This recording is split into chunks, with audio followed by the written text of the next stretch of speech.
Alright, so update on Axie Infinity. Really nothing has changed from my previous video in terms of analysis since we're still kind of hanging out down here. But I did mention that if we start chipping away at this EMA ribbon on the 4-hourly, we could very well break it to the upside, which looks like we're having that currently. You can see how many touches we've had through this range here. We've even broken above it a little bit here, and it looks like we're currently trying to test it again, so this is a pretty good sign.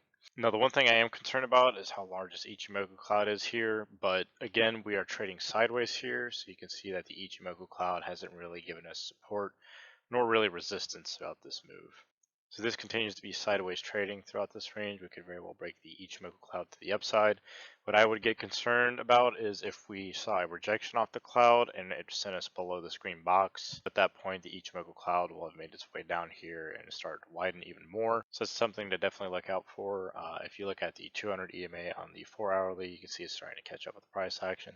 So if we do manage to break above the EMA ribbon and start trading within the cloud, this will probably be our next stop. But if the support stays as strong as it has been in the past, I really don't see a big problem with breaking this level to the upside. So you can see here when we hit the 200 EMA, we did have a rejection off of it. We found support in the EMA ribbon and blasted through it. Here we weren't as lucky, but we still had that 50% move to the upside. Take a quick look at the daily chart. Really nothing has changed again from the last video. You can see that the EMA ribbon is starting to catch up with us. I believe this is actually where the 4-hour Ichimoku cloud lies as well. So again, if we can manage to break the Ichimoku cloud to the upside, considering this is a sideways trading pattern, we could very well start testing this Ichimoku cloud on the daily yet again. And it also is worth a mention that it's getting smaller, so the next time we make a move into it, it could be even higher, which would be a good sign, especially if we break this red box of resistance to the upside. So in my opinion, if the green box gives us similar support as we've seen in the past, we could very well have a move all the way up to the 618 on the Fibonacci retracement. This is also where the 200 EMA on the 4-hourly lies. So this will probably be a good spot for at least a sell target or a potential bounce back off of the 786 before trending higher.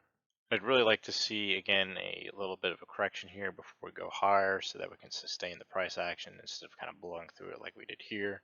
Because as you can see, when we did this, we had a pretty strong move to the downside as well. If this green box doesn't hold, we could very well come back down here, use it as resistance, especially since we've used it as relatively strong support in the past.